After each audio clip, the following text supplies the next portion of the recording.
illərdə təhsil müəssisələrində valideynlərdən pul yığılması ilə bağlı dəfələrlə şikayətlər səsləndirilib. İstər bağçalarda, istər məktəblərdə bu hallar valideynlərin narazılığına səbəb olur. Baxmayaraq ki, Təhsil Nazirliyi, Məktəbəqədər və Ümumi Təhsil üzrə Dövlət Agentliyi dəfələrlə xəbərdarlıq edərək belə halların qəti şəkildə qadağan edildiyini bildiriblər. Oxşar hallar hələ də müşahidə olunur. Misiyaya daxil olan məlumata görə, bu dəfə Xırdalan şəhəri 2 saylı tam orta məktəbin 7B sinifində valideynlər ciddi narazılıq ediblər. Valideynlərin sözlərinə görə sinif rəhbəri Roza müəllim valideyn komitəsinin rəhbəri kimi Aynura Hümbətovanı təyin edib və onun vasitəsilə valideynlərdən pul yığır. Adının çəkilməsini istəməyən də digər valideyn açıqlamasında deyib. Komitə rəhbərini Roza müəllim özü seçib. Kart da onun adınadır. Kimin kartına pulu atmırsa, o valideynin uşağına qarşı ayrı seçkilik edilir. Bir məsələ də var ki, məktəb başlamamışdan əvvəl bizə şərt qoydular ki, gündəlik almayın. Onu da sinif rəhbəri alacaq. Pulu ona ödənəcək. 15 sentyabr bilik günü ilə bağlı da 5 manatdan pul yığılıb sinif rəhbərinə gül alınıb. Bu da canfəşanlıq edən komitə rəhbərinin əməlləridir. Valideynlər qeyd edirlər ki, məktəbdə bəzi müəllimlər isə fərdi yığımı üstün tutaraq valideynləri tək-tək pul verməyə məcbur edirlər. Çünki ayrı-ayrılıqda pul veriləndə məbləğ daha da yüksək olur. Sübut üçün qaynar xəttimizə göndərilən valideyn komitəsinin rəhbərinin səslərini sizə təqdim edirik. Yadıma düşdü ki, müəllimlər günü 10 gün qalıb. Səhv eləmirəmsə keçən il 25-dən yığmışdıq. Bu il 30-dan yığacaq fən müəllimələrinə. Çünki çatmır. Heç olmasa hər fən müəlliməsinə sinif adına 20 manat verir. 30 manatdan yığacaq qızlar. Roza müəllimi 20 manat, 10 manat fən müəllimələrinə. Qızlar, bir də ki, burada bir söhbət var. İndi mən sizə deyim də.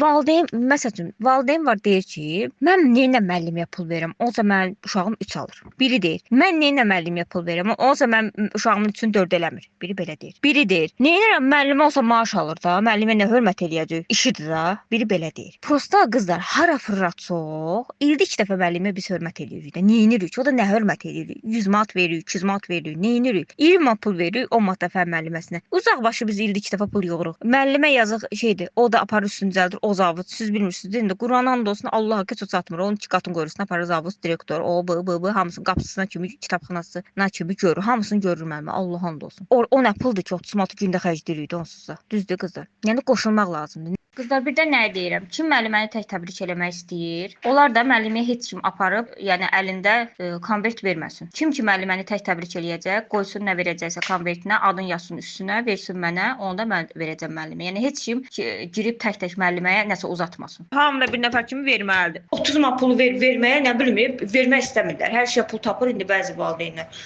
Deməli qızlar, mən müəllimə ilə danışdım indi. Bizim bütün fən müəllimələrinin hamısı müəllimə hesablayıb 300 deməli səhv eləmirəmsə 20 dedi. Ya 20 dedi ya 10. Yəni bu qədər pul eləyir fən müəllimələrin pulu. Bir dənə riyaziyyat müəlliməsinə 40 manat pul veriləcək. Başa düşdünüz? Müəllimə deyir ki, bu müəllimlər günüdür də. Yəni 8 mart deyil də. Məsələn tutaq ki, 8 mart olsaydı deyərdim ki, deyirəm yarısını təbrik eləyək, yarısı qalsın. Yəni müəllimlər günündə hamısı təbrik olunmalıdır da. Heç olmasa Roza müəllimədə iştirak eləməyən valideynlər fən müəllimələrində iştirak eləsinlər. Xatırladaq ki, Məktəbəqədər və Ümumi Təhsil üzrə Dövlət Agentliyi 5 oktyabr Beynəlxalq Müəllimlər Günü ərəfəsində açıqlama yayıb. Açıqlamada vurğulanır ki, müəllimlərə hər hansı maddi və qeyri-maddi hədiyyələrin verilməsi, pul yığılması və oxşar hallara yol verilməsi qəti şəkildə qadağan edilir. Qaydalara əsasən məqsəd təhsil müəssisələrində şəffaflığın təmin edilməsi, valideynlərlə müəllimlər arasında düzgün münasibətlərin qurulması və sağlam iş mühitinin qorunmasıdır. Həm məktəb rəhbərliyi, həm müəllimlər, həm də valideynlər bu məsələdə aktiv olmalı.